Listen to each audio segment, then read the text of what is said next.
come along with me to present my research at a conference in Chicago. Before leaving, I started my morning with some golf, and then my mom picked me up and we did some shopping before continuing our drive to Chicago. We've been here before, but this was our first time staying in Lincoln Park and I loved it. It was such a pretty area. We got to stay with my cousin in his new house. He made us the most delicious breakfast and I ran through my research before we hopped on the train and headed to the Palmer Hotel where I presented my research. And the story behind this beautiful hotel is that the original owner built it as a wedding gift to his wife, so if that doesn't set the standard, I don't know what does. But here's me presenting my research. This is part of my capstone research project, so I've been working on this study all year long, and it led to some really great discussions with the people that I met. Afterwards, we just walked around and did some sightseeing. We had never actually been to the Bean up close before, so of course we had to do that.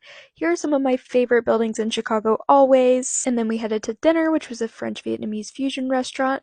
And then the next day, we did some walking around Lincoln Park. We stopped at this gorgeous stationery store. We went to Wicker Park and saw the new Barnes & Noble there, which was amazing. And then everyone in my family plays piano, and I actually have a degree in it, so of course we had to stop at the Steinway store. They let me try out the best piano that they had in the house, and it was beautiful. I don't think I've ever played on a piano that nice before, and I had such a blast getting to try it out. And of course, my mom had to give it a try, and let's just say I think we made my dad very jealous that he was not able to be there and see it. But then that evening, we went to the theater, and that is where we saw Moulin Rouge on Broadway. And that was such a fun thing to do on our last night in Chicago to wrap up our trip. The next morning, we headed back, and I got back to my life. Let me know what questions you have about getting involved in research or being a psych major, and I will see you guys next time.